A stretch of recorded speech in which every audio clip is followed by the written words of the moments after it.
Morning to all of you. आज हम बात करेंगे पृथ्वी की आंतरिक संरचना की। पिछली क्लास में हमने देखा कि पृथ्वी की जो आंतरिक संरचना है उसका पता हम किस प्रकार से लगाते हैं। ठीक है, हमने कुछ देखे प्रत्यक्ष स्रोत कौन कौन से होते हैं, कुछ अप्रत्यक्ष स्रोत होते हैं। तो जो डायरेक्ट और इनडायरेक्ट सोर्सेज हैं उसके आधार पर हम ये बता सकते हैं कि पृथ्वी की आंतरिक संरचना कैसी है। तो इनडायरेक्ट सोर्सेज में हमने देखा कि भूकंपीय तरंगें एक माध्यम है जिसके द्वारा हम ये बता सकते हैं कि पृथ्वी के जो आंतरिक भाग की चट्टानें हैं वो किस प्रकार से होंगी। तो आज की क्लास में हम यही देखेंगे कि भूकंपीय तरंगों या सेस्मिक वेव्स या अर्थक्वेक वेव्स के माध्यम से हम पृथ्वी की आंतरिक संरचना को कैसे प्रिडिक्ट करते हैं। तो वैसे हम भूकंपीय अलग से हम क्लास में देखेंगे कि भूकंप क्यों निर्मित होते हैं, कितने प्रकार के होते हैं, डिटेल से पढ़ेंगे। लेकिन आज की क्लास में हम केवल ये देखेंगे कि जो सेस्मिक वेव्स हैं या भूकंपीय लहरें हैं या तरंगे हैं उनके माध्यम से हम पृथ्वी के अंतरतम का पता कैसे लगाते हैं। तो हमें पता है कि पृथ्वी के आंतरिक भाग में जब संचलन होता है उसके कारण से भूकंप की उत्पत्ति होती है। अब ये जो संचलन होता है उसके वजह से बहुत सी तरंगें उत्पन्न होती हैं। ठीक है, और ये तरंगें वैसे ही होती हैं जैसे आप एक पत्थर डालोगे ना तालाब में, तो जैसे पत्थर डालते हो तो चारों तरफ जहाँ पत्थर गिरता है वहाँ से, मतलब जो उसका फोकस या केंद्र है वहाँ से तरंगें निर्मित होती हैं और वो बाहर की तरफ निकलती हैं। ठीक उसी प्रकार जब पृथ्वी के आंतरिक भाग में संचलन होता है तो वहाँ से कुछ तरंगें निकलती हैं। उन तरंगों को हम बोलते हैं सेस्मिक वेव्स या भूकंपीय तरंगे। और वो जहाँ से वो निर्मित होता है अर्थात फोकस से निकल के वो बाहर की तरफ गमन करती हैं। तो उन तरंगों की प्रकृति के आधार पर उन तरंगों को जब हम डिटेक्ट करते हैं किसी सरफेस पे, कहीं किसी जगह पे, तो उनके प्राप्त होने के समय और उनकी प्रकृति के आधार पर हम ये बता सकते हैं कि वो जहाँ से ट्रैवल करके आई हैं, मतलब पृथ्वी के जिस भाग से ट्रैवल करके आई हैं वहाँ का नेचर कैसा था, वहाँ का घनत्व कितना था। ठीक है, तो इससे हमें पता चलता है कि पृथ्वी का जो आंतरिक भाग है वो किस प्रकार से है। और ये जो भूकंपों की उत्पत्ति होती है वो अधिकतर होती है ऊपरी मेंटल में। ऊपरी मेंटल कहाँ होता है आपका? सबसे ऊपर क्रस्ट होता है, क्रस्ट के बाद में अपर मेंटल आता है। तो वहाँ पर मैक्सिमम जो अर्थक्वेक का फोकस होता है वो पाया जाता है। इसके बाद में हम देखते हैं कि जो तरंगे हैं उनको हम सेस्मोग्राफ के द्वारा मेजर कर सकते हैं। भूकंपीय तरंगों के अध्ययन से भूवैज्ञानिकों को पृथ्वी के आंतरिक भागों में जो चट्टानें हैं या जो शैल हैं उनके प्रकार और जो मल्टीलेयर स्ट्रक्चर है, उनका बहुस्तरीय संरचना है, उसके बारे में हमें जानकारी प्राप्त होती है। अब हम देखते हैं कि भूकंपीय तरंगें मूलतः दो प्रकार की होती हैं। पहली होती है बॉडी वेव्स और दूसरी होती हैं सरफेस वेव्स, भूगर्भिक तरंगें, और दूसरी होती हैं धरातलीय तरंगें। अब आप देखोगे कि जो भूगर्भीय तरंगें हैं वो उद्गम केंद्र या फोकस से ऊर्जा निर्मुक्त होती है तब निर्मित होती हैं, और ये पृथ्वी के आंतरिक भागों से होकर सभी दिशाओं में गतिशील होती हैं। ठीक है, भूगर्भिक तरंगें उत्पन्न होती हैं पहले जब ऊर्जा निर्मुक्त होती हैं। तो ये दोनों तरंगें बताएंगे आगे कि इसमें दो तरंगें होती हैं, एक होती है पी वेव और एक होती है एस वेव, प्राथमिक तरंगें और द्वितीयक तरंगें, प्राइमरी वेव्स और सेकेंडरी वेव्स। तो जैसे ही उत्पन्न होती हैं तो ये सभी दिशाओं में आगे बढ़ती हैं। अब भूगर्भिक तरंगें और धरातलीय चट्टानें जो हैं उनके बीच में जब क्रिया होती है तो एक नई प्रकार की तरंग बनती है जिनको बोलते हैं सरफेस वेव्स या धरातलीय तरंगें। ये तरंगें धरातल पर गमन करती हैं। ठीक है, धरातल पर मतलब ये केवल सतह पर गमन करती हैं, पृथ्वी के आंतरिक भागों से ये गमन नहीं करती। अब देखो, भूकंपीय तरंगों का जो वेग है वो अलग अलग घनत्व वाले पदार्थों से गुजरने पर परिवर्तित होता है। अधिक घनत्व में वेग बढ़ जाता है और कम घनत्व होने की स्थिति में वेग में कमी आती है। देखो, अधिक घनत्व वाले पदार्थों में तरंगों का वेग अधिक हो जाता है, जबकि कम घनत्व वाले पदार्थों से जब ये प्रवाहित होती हैं तो इनका वेग कम हो जाता है। तो स्पीड में इनमें परिवर्तन देखा जाता है। घनत्व में भिन्नता होने के कारण क्या होता है कि जो ये भूकंपीय तरंगे हैं उनमें परावर्तन, रिफ्लेक्शन होता है या इनमें रिफ्रैक्शन होता है, परावर्तन या अपवर्तन इनमें देखा जाता है। और इसी की वजह से क्या होता है कि इन तरंगों की दिशा में बदलाव आता है। ठीक, और इस बदलाव को हम कैसे डिटेक्ट कर सकते हैं? जो सिस्मोग्राफ पे जो भूकंपीय तरंगों का अंकन किया जाता है उसके माध्यम से हम ये देख सकते हैं। अब जो भूगर्भिक तरंगें होती हैं ये भी दो प्रकार की होती हैं, जैसा कि मैंने आपको बताया। पहली है आपकी पी तरंग या प्राथमिक तरंग या प्राइमरी तरंग, और जो दूसरी है वो है सेकेंडरी वेव्स या द्वितीयक तरंग। और महत्वपूर्ण धरातलीय जो तरंग है वो रेले तरंग और एल तरंग है। एक है रेले तरंग और दूसरी है एल तरंग। तो जनरली हम एल वेव्स को ही अभी यहाँ पे देखेंगे। एल जो वेव्स हैं उनको लव वेव्स भी बोलते हैं, क्योंकि इनका नामकरण AEH लव के नाम पर किया गया है।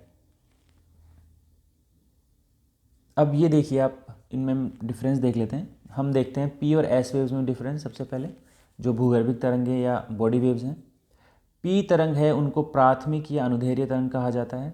एस वेव्स को द्वितीयक, सेकेंडरी या गौण अथवा अनुप्रस्थ तरंग कहा जाता है। तो ये अनुप्रस्थ तरंग है और ये अनुदैर्ध्य तरंग है। ये क्यों कहा जाता है? ये इनके संपीड़न की दिशा के कारण इनको कहा जाता है। जैसे जो पी वेव्स होती हैं, इनमें कणों का जो कंपन होता है वो तरंग की दिशा के समानांतर पर होता है। ठीक है, इसी वजह से इनको संपीड़न तरंग या अनुदैर्ध्य तरंग कहा जाता है। और यदि कंपन की दिशा, उनके कणों के कंपन की दिशा तरंग की गति की दिशा से लंबवत या समकोण पर होती है, तो उनको कहते हैं हम अनुप्रस्थ तरंग। ठीक है, जो वेव प्रोपोगेशन है वो 90 डिग्री पे होता है तो कहलाता है लंबवत तरंग या अनुप्रस्थ तरंग, और यदि उन्हीं सेम दिशा में होता है तो कहलाता है समानांतर या आपका अनुदैर्ध्य तरंग। ठीक है, अब जो पी वेव्स होती हैं वो उनकी स्पीड सबसे ज़्यादा होती है। इनका औसत वेग लगभग होता है 6 से 15 किलोमीटर प्रति सेकंड। ठीक है, इससे हल थोड़ा सा धीरे चलती हैं ये एस वेव्स। जो एस वेव्स होती हैं इनकी गति प्राथमिक तरंगों की गति से कम होती है और इसकी गति होती है 5 से 7 किलोमीटर प्रति सेकंड। अच्छा, ये जो गति है ये औसत गति है। ये डिपेंड करती है कि वो किस प्रकार के मीडियम से, कितनी घनत्व वाले माध्यम से वो गमन कर रही है।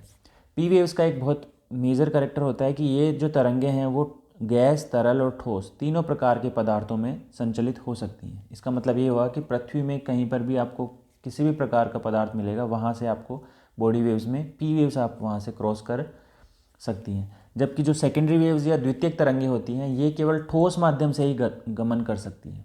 जहाँ कहीं भी जो माध्यम होगा वो द्रव या गैस होगा, वहाँ पर जो एस वेव्स या द्वितीयक तरंगें हैं या सेकेंडरी वेव्स हैं वो वहाँ पर आपको नहीं मिलेगी, वहाँ से वो गायब हो जाएंगी। ठीक है, वहाँ पर वो गमन ही नहीं कर पाएंगी। तो इस प्रकार से हमने पी और एस वेव्स में डिफरेंस देखा। एक बार एल वेव भी देख लेते हैं। एल वेव या लव वेव जो हैं वो आपकी धरातलीय तरंगें हैं। ये पृथ्वी के धरातलीय भाग में ही संचलित होती हैं, ये आंतरिक भागों से प्रवाहित नहीं होती हैं। इसकी जो गति होती है सबसे कम होती है आपकी चट्टान या ठोस पदार्थों में। इनकी गति लगभग 3.5 किलोमीटर प्रति सेकंड की रफ्तार से होती है। ये केवल ठोस धरातलीय भागों में ही संचलित होती हैं तथा भूकंप के दौरान सर्वाधिक विनाशकारी जो प्रभाव उत्पन्न करती हैं वो करती हैं आपकी एल वेव्स। धरातलीय तरंगे जो हैं आपकी सरफेस वेव्स हैं वो सबसे ज़्यादा नुकसान ये कारित करती है। ठीक है, सबसे पहले आप सेस्मोग्राफ पे देखोगे तो सबसे पहले पी वेव्स का अंकन होता है, उसके बाद में एस वेव्स आती हैं और उसके बाद में एल वेव्स आती हैं। और जब एल वेव्स आती हैं, हिट करती हैं सरफेस को, तो सबसे ज़्यादा विनाशकारी प्रभाव ये उत्पन्न करती हैं। तो इस प्रकार से हमने देखा कि जो भूकंपीय तरंगे हैं पी, एस और एल, तो इनकी कुछ कैरेक्टरिस्टिक्स हैं, उनके कुछ लक्षण हैं जिनके आधार पर हम आगे देखेंगे कि ये कैसे बताते हैं कि पृथ्वी की आंतरिक संरचना कैसी है। देखो, ये हो गए आपकी प्राथमिक तरंगे, अनुदैर्ध्य तरंगे, द्वितीयक तरंगे, अनुप्रस्थ तरंगे। ठीक है, जो कंपन की दिशा देखोगे आप, ये जो प्राथमिक तरंग है या अनुदैर्ध्य तरंग है, इसमें जो कंपन की दिशा है वो समानांतर है वेव प्रोपोगेशन की, और इसके कणों के कंपन की दिशा समानांतर है। जबकि जो द्वितीयक तरंगे या एस वेव्स हैं, जिनको अनुप्रस्थ तरंगे भी कहते हैं, इनमें जो वेव का प्रोपोगेशन हो रहा है, जिस तरफ से तरंग जा रही है और जिस दिशा में उनके कणों का कंपन हो रहा है वो एक दूसरे से 90 डिग्री पे। ठीक है, तो ये आपके हो गए प्राथमिक तरंगे और द्वितीयक तरंगे। भूकंपीय तरंगों की सापेक्ष गति, जैसा कि मैंने आपको बताया कि जो सबसे फास्ट चलती हैं वो चलती हैं पी वेव्स, उसके बाद में एस वेव्स, और सबसे धीमे जो चलेंगे वो है आपकी एल वेव्स। ठीक है, नेक्स्ट आप देख सकते हो। अब हम देखते हैं कि भूकंपीय छाया क्षेत्र, एक कॉन्सेप्ट होता है शैडो जोन का। ठीक है, अर्थक्वेक शैडो जोन, मतलब जहाँ पर आपको भूकंपीय तरंगे देखने को नहीं मिलती हैं। उनके आधार पर हम बताते हैं कि पृथ्वी का अंतरतम कैसा है, पृथ्वी के अंदर जो परतें हैं वो किस प्रकार से विन्यासित हैं। ठीक है। अब आप देखोगे कि यदि पृथ्वी संपूर्ण रूप से सजातीय होती या समजातीय होती, मतलब एक ही प्रकार के पदार्थों से मिलकर बनी होती, पृथ्वी के अंदर कोई भी परत नहीं होती, तो जो भूकंपीय तरंगें हैं वो सीधी रेखा में एक समान गति से गमन करती। ठीक है। जैसे ये पृथ्वी है, यदि पृथ्वी में एक ही प्रकार के पदार्थ होते और यहाँ पे यदि भूकंप आता तो जो तरंगे हैं वो सारे बिना किसी रिफ्रैक्शन या रिफ्लेक्शन के सीधे रेखा में गमन करती। तो जहाँ पे भी सेस्मोग्राफ से उनका अंकन किया जाता वहाँ पे वो आपको दिखाई देती। ठीक है। लेकिन वास्तव में क्या होता है, वास्तव में जो है अंतरतम की ओर जाते हैं, जैसे जैसे हम सरफेस से मतलब धरातल से अंदर की तरफ जाते हैं तो इन तरंगों में परावर्तन होता है, रिफ्लेक्शन होता है, या इनमें रिफ्रैक्शन होता है या अपवर्तन होता है। ठीक है। क्योंकि हमें क्या देखने को मिलता है, हमें देखने को मिलता है कि तरंगों के जो वेग है उसमें विचलन देखा जाता है, उसमें परिवर्तन देखा जाता है। और ये क्यों होता है, ये इसलिए होता है क्योंकि जो पृथ्वी के आंतरिक भाग के जो पदार्थ हैं वो भिन्न भिन्न प्रकार के घनत्व से मिलके बने हैं, मतलब जो पदार्थों का घनत्व है वो अलग अलग है। ठीक है। तो इस वजह से क्या होता है कि जो तरंगे हैं उनमें विचलन देखा जाता है। देखो, पी और एस तरंगों द्वारा वक्राकार पथ में गमन करना और छाया क्षेत्र का निर्माण करना यह दर्शाता है कि पृथ्वी जो है वो भिन्न भिन्न प्रकार के पदार्थों से मिलके बनी है, या पृथ्वी के जो आंतरिक भाग के जो पदार्थ हैं उनका घनत्व अलग अलग है। घनत्व तो अलग है ही, साथ ही जो उनका स्टेट है, जो उनके अवस्था है वो भी भिन्न भिन्न है। देखो, पृथ्वी के भूपटल पर स्थित वह स्थान जहाँ पर कोई भी भूकंपीय तरंग नहीं पहुँचती है उसको कहते हैं भूकंपीय छाया क्षेत्र या earthquake shadow zone, seismic shadow zone भी उनको कहते हैं। अब आप यदि देखोगे ये जो डायग्राम देखोगे तो उसमें देखोगे कि जो एस तरंगे हैं उनका जो अंकन है वो पृथ्वी के केंद्र से 103 डिग्री कोणीय दूरी के बाद नहीं होता है। ठीक है। और इससे क्या पता चलता है, इस फैक्ट से क्या पता चलता है, इससे पता चलता है कि पृथ्वी का जो बाह्य कोर है, जो आउटर कोर है, वो तरल या अर्ध तरल अवस्था में है, जहाँ पर क्या होता है, जहाँ पर एस तरंगों का संचरण संभव नहीं होता। क्योंकि हमें पता है कि जो एस तरंगे हैं वो द्रव अवस्था में नहीं गमन करती, वो केवल ठोस पदार्थों में ही वो क्रॉस कर सकती हैं, ठोस पदार्थों में ही वो गमन कर सकती हैं, ठोस पदार्थों में ही वो गतिशील होती हैं। इस वजह से जैसे ही पदार्थ की अवस्था ठोस से द्रव होती है वो तरंगे लुप्त हो जाती हैं, और इसी वजह से जो पृथ्वी के केंद्र से लेके 103 डिग्री कोणीय दूरी के बाद में उनका अंकन नहीं हो पाता। ठीक। इससे हमें क्या पता लगा, इससे पता लगा कि जो पृथ्वी का आउटर कोर है वो द्रव अवस्था में है, तरल है या अर्ध तरल अवस्था में है। सेम आप देखोगे जब पी तरंगे देखते हैं तो पी तरंगों का जो अंकन है पृथ्वी के केंद्र से 143 डिग्री और 103 डिग्री की कोणीय दूरी के बीच में नहीं होता है। ये क्या दिखाता है, ये दिखाता है कि पृथ्वी के कोर की भौतिक अवस्था, घनत्व और संरचना भिन्न भिन्न है। अब आप देखेंगे कैसे, यह आप डायग्राम देखेंगे तो जैसे मान लो यहाँ से भूकंप की उत्पत्ति होती है, तो यहाँ चूंकि एक ही प्रकार का मीडियम है, कुछ चेंज नहीं आता है, घनत्व में थोड़ा बहुत परिवर्तन होता है, इस वजह से स्पीड में चेंज देखने को मिलता है, लेकिन रिफ्रैक्शन और रिफ्लेक्शन नहीं होता है। लेकिन आप देखोगे कि जो आउटर कोर है ये द्रव अवस्था में है। ठीक है। आउटर कोर आपका द्रव अवस्था में है, इसकी वजह से जो एस तरंगे होती हैं वो यहाँ पे आपको लुप्त हो जाएंगी। और ये जो एस तरंगे का अंतिम जो एस तरंग है वो आपकी देखो 103 डिग्री, पृथ्वी के केंद्र से 103 डिग्री तक है, यहाँ तक केवल आपको एस तरंगे देखने को मिलेंगी।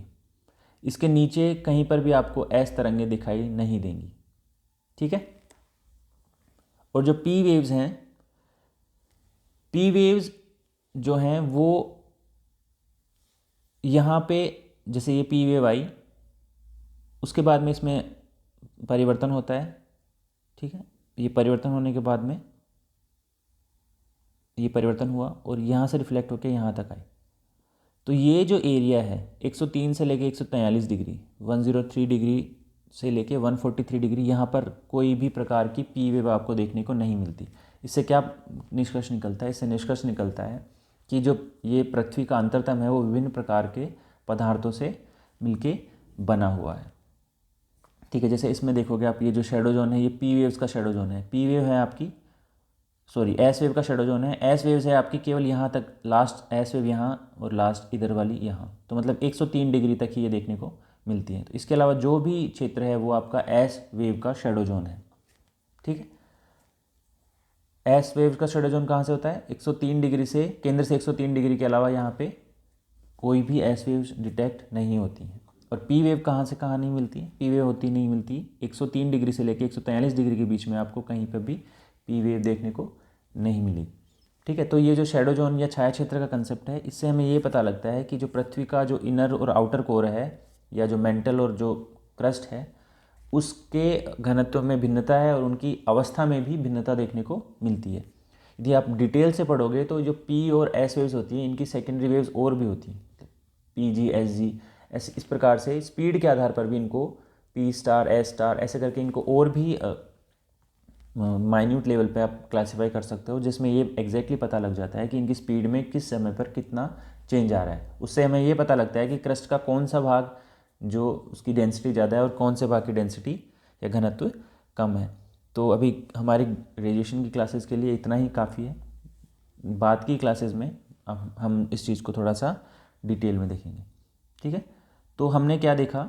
हमने देखा कि जो भूकंपीय तरंगे हैं, इनके व्यवहार के विश्लेषण से ये स्पष्ट होता है कि पृथ्वी के आंतरिक भागों में अलग अलग घनत्व की एक बहुस्तरीय संरचना देखने को मिलती है।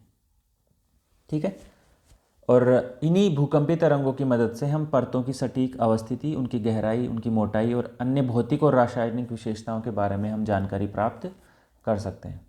ठीक है, तो ये हो गया कि हमने बताया कि किस प्रकार से छाया क्षेत्र का जो कॉन्सेप्ट है, पी और एस वेव का जो छाया क्षेत्र बनता है, उसके माध्यम से हम ये बता सकते हैं कि पृथ्वी की आंतरिक संरचना में अलग अलग प्रकार की चट्टानें पाई जाती हैं।